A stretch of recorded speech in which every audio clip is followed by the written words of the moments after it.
Most of my videos dig deep into complex trading strategies, multi-leg structures, capital efficiency, and risk-adjusted returns. But this one's different. Today, I'm stepping back to explain one of the most talked about approaches in options trading. It's short-dated 0 to 1 day to expiration trades. It's a style of trading that's fast, flexible, and surprisingly manageable if you know how to structure it. This video is for those of you who are newer to the idea of trading with short-term options, or maybe you've heard about 0DT strategies and want to finally understand what the hype is all about. I'll break it all down, what 0DT means, why the SPY ETF is a great vehicle, and how to structure a defined risk trade that doesn't require a huge account. For those of you that are new here, my name is Mark Anderson and I run a 0DT hedge fund. I've traded 0DT for over 1,000 days in a row. I create these videos because I've been fortunate enough to build wealth for myself and others. And I want to pass along whatever information that might be helpful in your investment journey. Let's get into it. Let's start with the basics. 0DT stands for 0 days to expiration. It refers to option contracts that expire the same day you trade them and that are available 5 days a week. How can you get set up to trade 0DT? If you're a traditional buy and hold trader, you probably use a tool like Fidelity, Charles Schwab, or Thinkorswim, or Interactive Brokers. These require you to apply for options trading. You don't automatically get access with your normal brokerage account. Level 1 is usually for covered calls.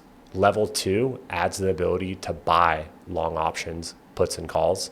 And level 3 is where you can sell options like cash secured puts or credit spreads that we use in 0 and 1 day to expiration trades. Now, before you try this in your brokerage account, a quick note here. To trade 0DT options, especially selling credit spreads, you'll need options trading approval. Most brokerages require level 2 or level 3 permissions. So make sure you've applied for that in your account settings.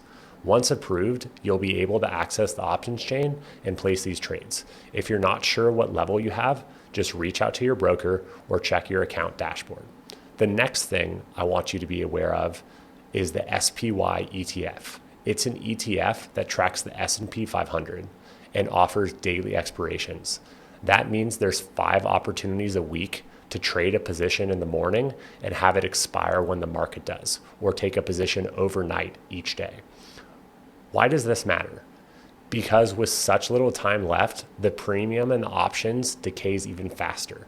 If you're selling options, you can benefit from that rapid time decay, what we call theta, in just a few hours. It's like renting out insurance, knowing that it'll expire today and your risk is now off.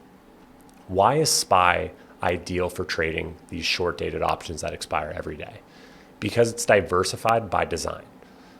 SPY holds the 500 largest companies in the US, like Apple, Microsoft, Nvidia, Amazon, Meta, and more. Instead of tracking 10 different stocks, you can focus on one ETF that reflects the broader market. It's liquid, the spreads are tight, execution is fast, and because it doesn't swing as wildly as individual names, you can create high probability trades with defined risk. If you're going to start learning 0DT strategies, SPY is one of the best places to begin. Let's walk through a basic short-dated option trade setup. This is a 1 day to expiration trade that we put on in the last half hour of the day. So it's almost like a 0DT trade because it only lives for a half an hour before it becomes a 0 day to expiration trade. And we get the overnight decay as well as the intraday decay of the 0DT setup. So you have your brokerage account set up for options. You know you want to trade with SPY. Now you need to understand the concept of backtest. What's a backtest? A backtest is using the past data that we have in this software called Options Omega to basically give us a better estimation of if this trade is a good idea, despite our opinion of what we may think. Just like anything in trading, you want to trust the data, not your gut. First thing to look at is the ticker and what we're using. In this case, it's the SPY ETF. And again, it's tracking the S&P 500. Then we look at the dates we are trading. We traded this every day from January 1st, 2020 until April 2nd of 2025. Then the position is we are selling a put at the 15 delta with 1 day to expiration. So it's basically a 0 DTE trade plus a half hour, and you can collect more premium from selling this with 1 day to expiration. Okay, so let's pause real quick. Delta is a number between 0 and 1 for calls and a number between 0 and -1 for puts. The delta tells us two things. One, how much the option price will change when the stock moves $1. Two, the probability that the option will expire in the money. So a 15 delta put, often written as 0.15 delta, means this. There's roughly a 15% chance that SPY will fall below that strike at the time of expiration, and about an 85% chance it expires worthless, which is what you want when you're selling an option. It's similar to saying, I'll bet SPY doesn't drop more than 1% today, and if I'm right, I get paid. So with this back test, we're asking, over the past 5 years of real market conditions, bull runs, corrections, volatility spikes, how did this trade perform? Then to trade this, you would normally need about $50,000 of capital to do so to be cash secured. But since you're buying a put $10 below the short 15 delta put, that basically means you only need about $800 in buying power once you collect that premium. This is entered every day at 3:30 p.m. for the 1 day to expiration duration. Then we are allocating 10% of our portfolio to it.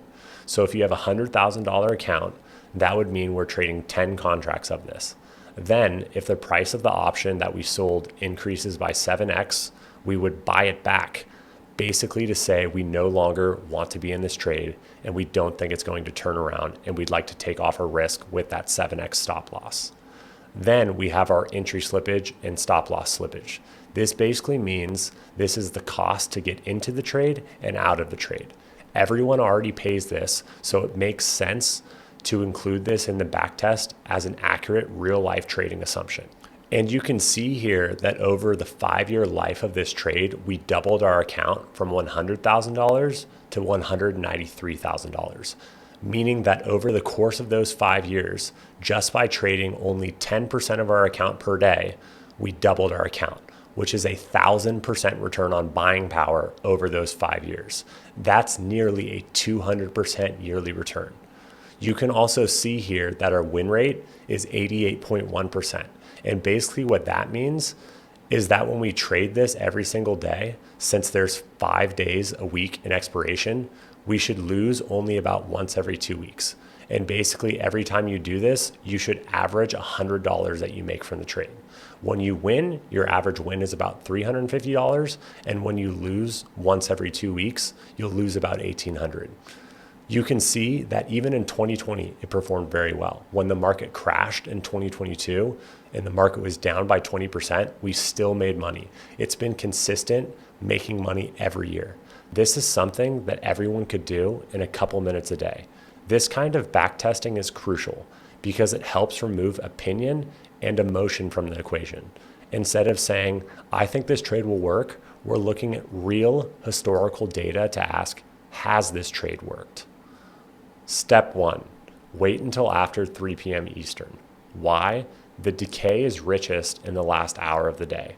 Many people are closing their positions before the end of day, and the market is usually range bound in that last half hour of the day. So I wait till the early chaos settles before entering my trade. Step 2, sell a put about 1% out of the money. If SPY is at $555, I might sell a $550 put that expires the next day. That's a high probability trade, usually with a delta around 15 to 20, meaning there's an 80 to 85% chance it expires worthless. What's the premium? The premium is the amount of money you collect when you sell the option. Think of it like this. You're acting like an insurance company. The buyer of the put pays you a premium in exchange for the protection, just in case SPY falls below that strike price. If SPY stays above that strike, you keep the full amount of the premium. And that premium is your maximum profit for the trade. Step 3, set your stop loss and let the trade work. Once your trade is placed, Just go ahead and set a stop loss order with your broker based on your comfort level, your risk tolerance, or the back test. That way, you're protected if the market suddenly moves against you from there. You're basically playing the numbers. This is one of the easiest 5-minute jobs in trading. You're letting probability do the heavy lifting. Just remember, this only works if you stick to the plan and avoid micromanaging every price tick.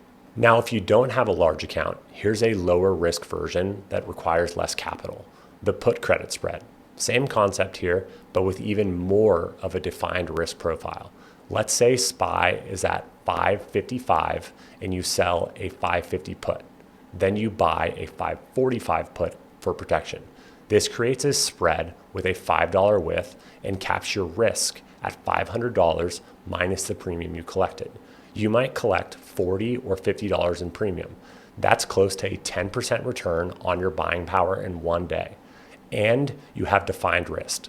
It's accessible, it's scalable, and it's a great way to learn risk management without putting your whole account at risk. Let me be clear here. This is not a guaranteed money machine. Even with high win rates, one bad trade can undo weeks of profits if you don't manage your risk. Here's my rule. If SPY starts to push towards my short strike or break even at the end of day, I need to start reevaluating my trade. If it's near my stop in that last half hour, I sometimes close the position early to protect against risk of assignment. Black swan events do happen. News breaks and the market can drop fast. You're not trying to predict the future, you're building a probability edge and protecting your downside. The real edge, it's about doing this consistently, trusting the numbers, and getting comfortable with the rhythm day in and day out. That's the job. So that's how I approach my weekly 0 to 1 DTE trading with SPY. It's simple, it's repeatable, and it's a great entry point into options, especially if you want to develop discipline, timing, and risk awareness. If this was helpful clarifying things for you, make sure to subscribe and turn on notifications. And if you want me to break down a real 0 DTE trade in a future video, leave a comment below. Let's keep it smart, let's keep it systematic, and thank you for watching.